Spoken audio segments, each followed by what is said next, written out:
Welcome to What's the Story Dublin, the official Dublin City Council podcast with me, your host, Deirdre Malumbi. This podcast deep dives into the work of all the moving parts that make up Dublin City Council. It also shares news of the Council's latest initiatives and exciting events. In today's episode, we're looking at housing. Today, I am joined by Michelle Robinson, who is Executive Manager of Housing Operations and Community Services. Michelle, you are very welcome. Thanks, Deirdre. Michelle, before we discuss today's topic, I'd love to hear a little bit about how you came to work for Dublin City Council and maybe a little bit about your current role as well. Okay. I've worked for Dublin City Council since 2016. Before that, I worked in the Local Government Management Agency supporting the County and City Management Association. And I also worked in the Local Government Programme Management Office, rolling out national shared services. So I came in as an SEO and so Senior Executive Officer, and I went into HR. And my role there was I was responsible for recruitment and resourcing. So it was a really good way actually of coming into the City Council because I got that overarching view of everything that goes on and got to understand how the City Council operates and the various, I suppose, departments and functions in it. So I was in HR until 2020. And then I suppose because my role as a senior executive officer, you can go into any role, you're a generalist. I went into housing maintenance from there, which was completely different, but really, really interesting. It was very much working at the coalface of services that the local authority provide. From housing maintenance, I went into housing development, again, which is around, I suppose, the delivery of housing. So it was a very different focus, but probably was quite relevant in terms of my programme management experience from the Programme Management Office. And I suppose recently then I was made executive manager in housing operations. So again, I have responsibility there for a really wide-ranging number of services that Dublin City Council delivers. So housing maintenance, rents, private rental inspections. I have finance. It's a really, really broad role across housing. And I've been in that role since October of 2023. Brilliant. So it sounds like you've kind of ended up like working in various areas related to housing. So you're the perfect person to talk to for today's topic. So Michelle, I suppose as we were discussing housing today, the first question I'd love to ask is what does Dublin City Council do in relation to housing? For example, does it build houses? Well, okay, I suppose it sounds quite a simple question, Deirdre, but it has a big answer. The City Council has a really broad-ranging and also important role in housing, which when I think about it, I suppose I break it up under a couple of broad headings. So we provide housing to people who are unable to afford to meet their own housing needs. We allocate and manage those housings or tenancies, as we would kind of refer to them, in a fair and transparent manner. We have to be a good landlord. And all that entails because we have a significant housing stock and we have to maintain that and also to engage with our tenants. And then I suppose the one that would probably get most attention at the moment is we have to increase our housing delivery supply. So by that, we have to add to our existing housing stock, our social housing stock. But more recently, we're delivering affordable housing and also cost rental across the city. So let's talk a little bit about the allocating of houses, which is one of the points that you kind of brought up there. Something I've heard of a lot is this idea of the housing list. Can you tell us a little bit about what that is? How does it work? Sure. I suppose there's all of these terms and acronyms around housing that get, I suppose, bandied about and do need maybe a little bit of explanation. I suppose I would say a lot of this is it's all very regulated, Deirdre. So it's important that as the local authority we're very transparent in how we deal with everybody so that we're dealing with everybody fairly and people also know how their applications are being processed. But to take it back a step maybe, Dublin City Council provides social housing and that's the role of a local authority. We are a housing authority and we do this through using our own stock but also working with approved housing bodies or AHBs, and we do that for people who cannot afford to buy a home or to rent accommodation privately. And it's allocated, so social housing is allocated according to people's eligibility and as their need as set out in the Social Housing Assessment Regulations of 2011. But to actually, I suppose, to take it back a step further, people need to qualify to be allocated a home. And there's a number of qualifying and eligibility criteria. And again, they're quite standard. But really it is that a person is in need of housing and unable to provide it from their own resources. So there is an income cap, I suppose, at which people can earn. And that depends very much on your status, if you have children. And there's a number of kind of criteria around that. You have to have a legal right to remain in the state on a long-term basis. And you have to meet the income threshold, as I said, set out in the household means policy. And you also have to be 18 and over. So once you qualify, and there is a process whereby people can apply, there is what's called a housing list. We operate a housing and transfer lists, and our allocations are made from these lists. And can you talk to me, Michelle, a little bit more about, you mentioned criteria there, and I've also heard this term priority groups come up when it comes to allocating housing. Are these kind of related, or can you talk a little bit more about that as well? Yeah, sure. I suppose the criteria are what I mentioned earlier. It is around your income. It's around the legal right to remain in the state, and being 18 and over. We do operate lists, as I said, and within the lists, the priorities are applied, and the priority is based on two factors: the applicant's broad level of housing need, and then the length of time on the list. So the broad level of housing need, this is reflected by bands contained within the lists, and we have 3 bands within a scheme. So band 1 would be medical and welfare priority and other specified priority cases. Band 2 would be overcrowded cases and those previously awarded medical or welfare points. And band 3 would be all remaining qualified households. So applications are assessed and placed in the appropriate band of housing or transfer lists. And once the applicant is in a band, they're offered housing in date order. So I suppose at the moment our waiting list is 13,900. That fluctuates. It can go up and down as we allocate housing to people from the housing list. So say, Michelle, if I was on a list, what would be kind of the best way of maximising my chances of getting allocated a house? Are there additional options there? Well, that's a good question. I suppose really the length of time an applicant waits for an offer will be determined by their position in the band that I mentioned and the number of properties that we would put into that band, because that's allocated on a prioritisation basis. And also your choice of area and the type of accommodation that you are looking for. What we do now is we put properties up on our choice-based letting system, and we're using that increasingly over the last year. And this allows tenants and prospective tenants to bid, although it's not a monetary bid, it's an expression of interest for available designated properties. So you could say, well, actually, I would like to live in that property. It's advertised on the website. And then at the end of the week, the properties are allocated. It will still take into account your place on the list in that particular area, but it does give prospective tenants an opportunity to input or to have choice as to where they might like to live. And we advertise these through the local area office and also on our website. When you are once you have a place on the housing list, you will get a number. You will actually be able to log on to our choice-based letting system and you'll be able to see the properties that are available to you.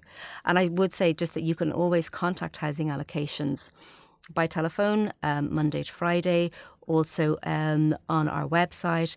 And if an applicant wishes to submit an inquiry or make changes to their applications, they can use our Citizen Hub portal on citizenhub.dublincity.ie. But there are other ways, I suppose, to apply and to be eligible for social housing, and that's through HAP. So that's Housing Assistance Payment. This is a payment provided by local authorities, including Dublin City, to help people on the housing list rent privately while they're waiting for a social house. It supports people to pay a rent for a property from a private landlord. And DCC pays part of the rent, so it's a subsidised rent. Anyone who is an active social housing applicant with DCC can apply for HAP. And if you're not already on the City Council's housing list, you would need to apply. And how does HAP work, Michelle? So normally what you have to do is you find your own private rented accommodation. This accommodation has to be within the HAP rent limits because it's set for Dublin City Council. And these limits are based on your household size. And then what Dublin City Council's HAP office will do is they'll let you know what your rent limits are. If your rent is over the DCC rent limit, you have to pay it. And the City Council pays HAP directly to the landlord. Okay, great. It's great to have to know that those options are available. And just out of curiosity, how many rented dwellings is Dublin City Council in charge of? Well, we have a property base of approximately 29,000 and our rented properties are around 27,000. We would always have a number of properties that we are returning to use and we would call them voids. But in terms of our tenancies, I think we have about 27,000 rented tenancies. And another role that Dublin City Council plays, and I suppose this speaks to kind of the idea of Dublin City Council as a landlord, as you were discussing earlier, the council also plays a role in housing maintenance. Can you speak a bit to that? Yeah, so as I said, I mean, we are the largest landlord in the state with a very large housing asset. We have over 200 flat complexes and people will be familiar with them from across the city, like Constitution Hill, Dorset Street, Oliver Bond. There's some Pierce House, schemes that people would be very familiar with even coming into the city. But we also have a lot of housing and then we provide housing for older persons as well. So that housing stock ages and we need to maintain that. So we have a planned maintenance section, but we also have housing maintenance where we undertake repairs for tenants on a daily basis. Brilliant. We spoke a little bit earlier as well about increasing housing delivery rather. You mentioned we were discussing this a bit off air, that there have been some changes to this in recent years. Could you speak a bit to that? I suppose our housing delivery is an area where it gets a lot of profile, obviously, given the housing crisis, given the demand for housing. And I mean, people will also be familiar with Housing for All and the government's plan to deliver additional housing and what's the housing deficit, because there wasn't building for a number of years, and we are now working to catch up on that deficit. So Dublin City Council are doing that through a number of ways. I suppose what would have been perceived as our traditional way of delivery, which is our direct build. We are active on 19 of our sites, and they are actually regeneration schemes. So they are maybe say like some of those complexes that I mentioned earlier. We're doing regeneration on those. But we also have engaged with a number of delivery partners.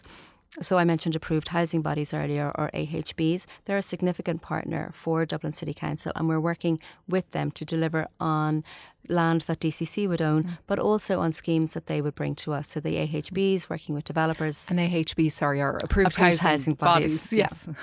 So they would work with developers, identify a site that's suitable for social housing. They bring it to us as a proposal. If we support it, we then go to the Department of Housing, get support from them, and then work with the approved housing body to deliver this home. But the allocation of tenants, the people who are always coming from Dublin City Council's social housing list. So that's one way. So as I said, we have our regeneration projects where we have, I suppose, what's we refer to as our direct delivery, and they're managed by our City Architects division. We have deliveries with approved housing bodies. We also work with the Land Development Agency, which is a relatively new concept, and we have 4 large schemes with the Land Development Agency. And there's quite a number of houses that are going to be delivered through the LDA. They actually have 2,177 units. Wow. But that's actually going to be a mix. So there's social, there's cost rental, and there's affordable purchase. So that's in 4 sites on Dunor Project, our Cromcastle Underpass, Cherry Orchard Point and Bluebell Lands. So that's another way of delivery. We also have we work in private-public partnerships, or PPPs. And again, this is where we're using Dublin City Council land, so Dublin City Council sites, and we are working through kind of a partnership of a developer with an AHB who build out the schemes.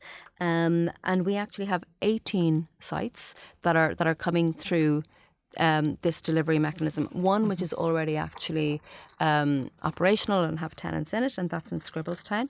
But there's a number of other sites that will be coming on stream between now and I think 2029. And some of those include like Collins Avenue, East Wall, Croke Villas, Forbes Lane. And I suppose they're across the city. And one of the things that we have to try and ensure that we're doing is that we are delivering social housing across the city. So it's not just in pockets of areas. And a great way that we do that is through Part 5. So Part 5 is a planning regulation.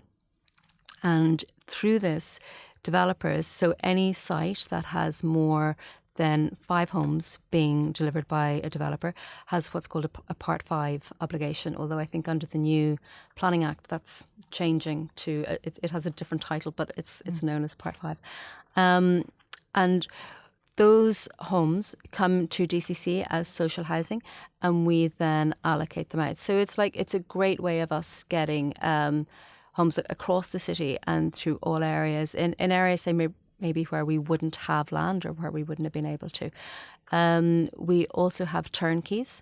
And again, this is where DCC is working directly with the developer. They have a site, they're building it out, and they bring it to Dublin City Council and offer it to us. So with the turnkey, we're not involved at the start, so we're taking the scheme as built out. But it's a great way of introducing new homes to Dublin City Council, and we actually this year launched one site in De Verdon Place, which came in through that way. It was a turnkey unit, and that's actually a mixture of social and cost rental.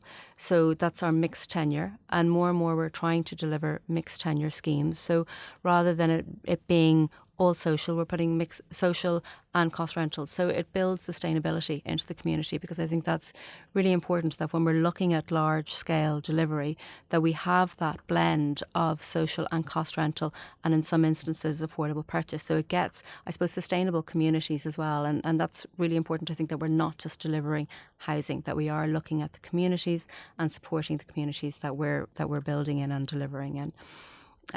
Another delivery mechanism would be what we refer to as HLI, which are housing land initiatives. And we have 2 very high profile schemes here on O'Devaney Gardens and Oscar Traynor Road. So they're both great examples of where we have worked with developers, and we're delivering a mix again of social housing, cost rental and affordable housing. Can you talk to me a little bit about Housing for All? What does this actually mean? Housing for All is the government's plan for increasing housing stock. Under this, Dublin City Council is set targets for delivery of social housing and affordable housing. And our build programme, which I mentioned earlier, and the different mechanisms that we're using to deliver on that build programme, is to bring us up to deliver those targets that have been set for Dublin City Council, which is 10,552. That's our target between 2022 and 2026. And we're making good progress through that across the various different delivery mechanisms. We also have leasing, long-term leasing, which supports, I suppose, our build target as well. And through that, we take people off the social housing list, which I spoke about earlier. And under operations, what other areas in housing are covered by Dublin City Council? It's such a broad area, but a couple of things that I suppose I'd like to mention would be our loans and grants section. Our loans section is where we support people applying for the local authority home loan. And in 2024, for example, we've received 188 applications so far. And these are from applicants who may not qualify for home loans from the pillar banks. There are qualifying criteria, but it is an option that people should look at. And all of the information is on our website. And we've had people who are looking at the purchasing our affordable housing, applying for the local authority home loan. And that would be dublincity.ie is the website. That is dublincity.ie. The details are there, so I would encourage anybody to look, who is interested to look there. Another section that we have is housing grants, and these grants are available to people who are living in private housing and who need to adapt their houses maybe to remain living in their homes. So we have housing adaptation grants for older people and for people with a disability. And we also provide mobility aid grants and housing aid for older people. We have a budget this year of just over 11 million for that. And we've paid over 1,000 grants from up to October of this year. And I appreciate, Michelle, that housing is such a huge, huge topic that we can't possibly cover absolutely everything in relation to it today and all that Dublin City Council does. But is there anything else that you'd love to give a mention to today? Thanks, Deirdre. You're right. It really is a large subject. But I do think it's important to mention that Dublin City Council has a traveller accommodation unit. And this unit is responsible for provision of housing of existing traveller-specific group housing schemes and halting sites, but also delivering a capital programme for additional housing for travellers. We also have Críochnaithe, our vacant homes grants, where people can apply for the vacant property refurbishment grant, and a number of other schemes that include additional delivery. And Dublin City Council can't possibly accomplish all of this on its own. So who would kind of help out in terms of who are the big bodies there? That's right. I mean, there's a wide range of stakeholders that need to be involved on the delivery side. So just to mention a few of them even would be our elected members that we would go to the Chamber for support. That's where we're bringing Part 8 planning to the Chamber. It would also be our colleagues in the Planning Department and Roads and across the City Council. The Department of Housing is a key stakeholder in terms of funding and supporting our projects. We also consult with the public, where we go out and to the community where we are delivering on DCC sites, and also with AHBs, and look for their input on the delivery of appropriate housing. And what, I suppose, are the big projects coming up for housing from Dublin City Council in 2025 and beyond? I suppose it makes sense to end this podcast with looking to the future now. There's some really exciting projects that are going to be coming on, and people will have seen some of them being built out. Dorset Street, for example, again, it's on such a high traffic road. I mean, that people will be very familiar with the site. That's now been demolished and the build is started there. That's one of our city architects' key projects. We also have other ones that people will be familiar with in Constitution Hill. That's going to be another big project. We have Emmett Road, which is Dublin City Council's first cost rental. That's going to be delivered in 2029. That's a large cost rental scheme, and also will have social housing as well. We have Denore project that I mentioned earlier. Cherry Orchard, we're delivering affordable housing there. There's also a big LDA project coming on stream there. We have a number of PPP projects. That's the public-private partnership projects. In Ballymun, in Dublin 3. We have approved housing body projects which are delivering in 2025 in Sandymount, and a number of other big cost rental projects which will be coming on stream as well. That's brilliant. Thank you so much for today, Michelle. I really appreciate you taking out the time today to discuss the topic of housing, which is no easy feat. Thank you very much, Deirdre. And thanks again to today's guest, Michelle Robinson. I'd also like to extend my thanks to our audio engineer and editor, Robert Fay. This podcast was produced by myself, Deirdre Malumbi, and Michael Ryan, and recorded in the Central Library Studio. Be sure to spread the word if you're enjoying What's the Story Dublin, and to like and subscribe for future episodes. Slán go fóill.